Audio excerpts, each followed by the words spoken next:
அடியேன் சர்வம் கிருஷ்ணார்ப்பணமஸ்து. இன்றைய பாசுரம். பைங்கிளி வண்ணன் ஸ்ரீதரன் என்பது ஓர் பாசம் அதற்கு அகப்பட்டு இருந்தேன். பகவான் கிட்ட சரணாகதி பண்ணிட்டும் அவனை சேரணும் அப்படிங்கிற ஒரு தீர்மானத்துக்கு நான் வந்திருந்தேன். பொங்கும் ஒளி வண்ணன் பொங்கும் ஒளி வண்டு அது இறைக்கும் பொழில் வாழும் குயிலே நீ குறிக்கொண்டு இருக்கே. பொங்கும் ஒளி, பிரகாசமா இருக்கிற ஒளி, வண்டு இறைக்கும். வண்டுங்கிறது இங்க ஆச்சாரியன். அவர் நிறைய நம்மளுக்கு சொல்லித்தரார். வண்டு இறைக்கும் ஆச்சாரியன் நம்மளுக்கு நிறைய சொல்லித்தரார். அந்த பொழில், அந்த மாதிரி இருக்கிற உலகத்துல வாழும் குயிலே. இந்த இடத்துல குயில்ங்கிறது பெரியவாள்லாம் நம்மளுக்கு அர்த்தம் கொடுத்துருக்கிறது. ஆத்மா ஒரு அர்த்தம் கொடுத்துருக்கா.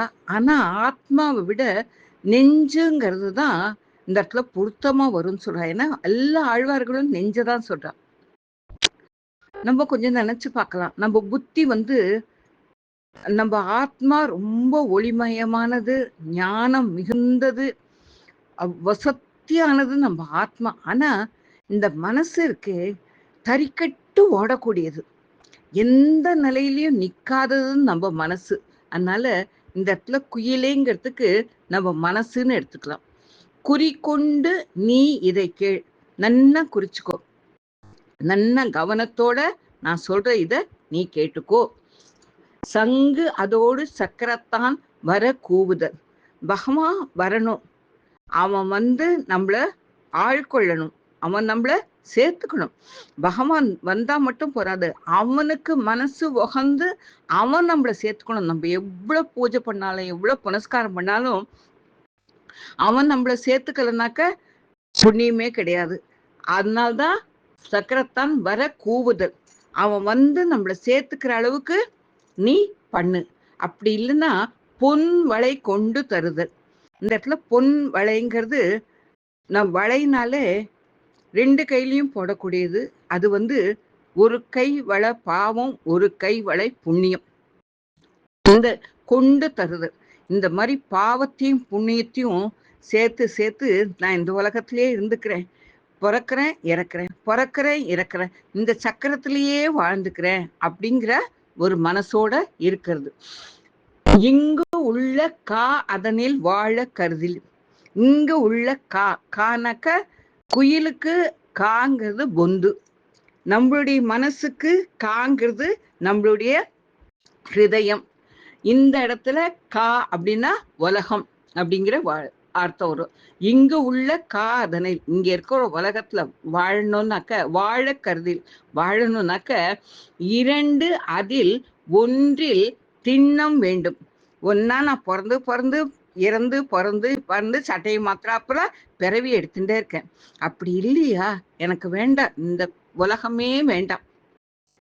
இந்த பிறவிலேந்து நாம் மீண்டு எடுத்து நாம் பகவான் கிட்ட போய் சேரணும் அப்படிங்கிற ஒரு திண்ணமான ஒரு எண்ணம் நம்மளுக்கு வேணும் அப்படிங்கிறத இந்த பாசுரத்துல ஆண்டாள் நாச்சியார் நம்மளுக்கு விவரமா எடுத்து சொல்றான். ஆண்டாள் நாச்சியாருடைய பாசுரங்கள் எல்லாமே கீதையினுடைய சாரம், வேதத்தினுடைய சாரம், வேத வித்து. கீதையை பிழிஞ்சு கொடுத்துருக்கா நம்மளுக்கு.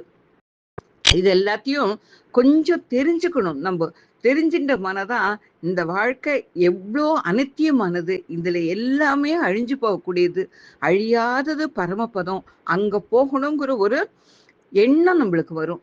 அதுக்கு ஒரே நிலைமை சரணாகதி பண்ணிக்கிறது தான். ஆச்சாரியன் கிட்ட போய் சரணாகதி பண்ணிக்கிறது தான்.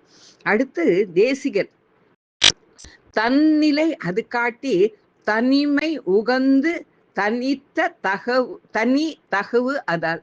தன்னிலை காட்டி பகவான் தன்னை காட்டி கொடுக்கறான். நம்ம மனசுல புகுந்து நான் இருக்கேன், என்னை சரணாகதி பண்ணிக்கோ, உனக்கு என்னுடைய 8 கல்யாண குணங்களை உனக்கு அறுத்து காத்துன்னு இருக்கேன் அப்படின்னு சொல்லி தன்னுடைய நிலையை காட்டுறான். தனிமை உகந்து, இந்த உலகத்துல இருக்கிற மனுஷாலோட பெரியாழ்வார் எப்படி சொன்னாரோ, இந்த உலகத்தாரோடு எனக்கு உறவு ஒழிந்தது அப்படின்னு சொல்லி சொல்றாரோ, அந்த மாதிரி தனிமை வேணும் நம்மளுக்கு. அதாவது பாகவதாளோட ஆச்சாரியனோட அந்த மாதிரி அவளோட சேரணுமே தவிர இந்த உலகத்து விஷயத்துல ஈடுபட்டுக்காரோட நம்ம சேரக்கூடாது. தனிமை உகந்து அதை நம்ம உகரணும். அது நம்ம மனசார அதுக்கு சந்தோஷப்படணும். பட்டு தனி தகவு, அதான் தகவுனாக்க இந்த இடத்துல வழி, அருள் அப்படிங்கிற அர்த்தத்துல வரும். நல்ல நிலை தீர அடைக்கலம் கொண்டு, அந்த நிலை தீர, அந்த நிலை நம்மளுக்கு இந்த உலகத்தினுடைய நிலை தீரத்துக்கு நம்மள அடைக்கலம் கொண்டிருக்கிறான். அவங்கிட்ட நம்ம போய் அடைக்கலம் பட்டுட்டோம்னாக்க அப்போ அடி சேர்ந்துடுவே. அவன் திருவடியை சேர்றதுக்கு பல நிலை மூல எழுத்து அதிலும். எல்லா எழுத்துக்கும் மூலம் பிரணவம். அந்த எழுத்திலும் பாண்டவன் தேர் அதிலும். பாண்டவா 5 பேரும் அவனே கதின்னு இருந்ததுனால அவ தேர்லயும் முன்னிலை கொண்ட பிரான். இந்த பிரணவத்திலையும் அந்த முதல் எழுத்து பகவான் தான். ஆ ஊ மா. ஆங்கிறது பகவான், ஊங்கிறது தாயார், மாங்கிறது நம்மளுடைய ஜீவன். அதுலயும் முதல் எழுத்து அவனுடையதுதான். அதே மாதிரி பாண்டவன் தேர்ல, அர்ஜுனுடைய தேர்ல முன்னாடி நின்னான். முன்னாடி நின்று எவ்வளோ கடா சாமர்த்தியம் பண்ணி எப்படியெல்லாம் பண்ணி அவளை காப்பாற்ற முடியுமோ அந்த மாதிரி காப்பாத்தினான். அந்த மாதிரி நீயே கதி அப்படின்னு போய் அவன் காலில் விழுந்துட்டோம்னாக்க அவன் எல்லாத்தையும் நம்ம வேலை சுச்சகன்னு சொல்றான் இல்லையா, மாம் ஏகம் சர்ணவஜன் சொல்றான் இல்லையா, அவனை நம்ம சத பண்ணிட்டோம்னாக்க நம்ம முன்னிலை கொண்ட பிறான். எம்மை முன்னிலை கொண்டனன், நம்மள முன்னிலை கொண்டனன் அப்படின்னா நம்மள உகந்துட்டான், நம்மள தனக்கு சேர்த்துக்கணும். இந்த ஜென்மம் முடிஞ்சிருச்சுன்னா இவாளை நம்ம பரமத்து கூட்டுக்கணும்னு சொல்லிட்டு அந்த மாதிரி கொண்டான் அப்படிங்கிறத இதுல பெரியவள்லாம் எடுத்து சொல்றா. அடியேன் குற்றம் குறைகள் இருக்கில் க்ஷமிக்க பிரார்த்திக்கிறேன். அடியேன்.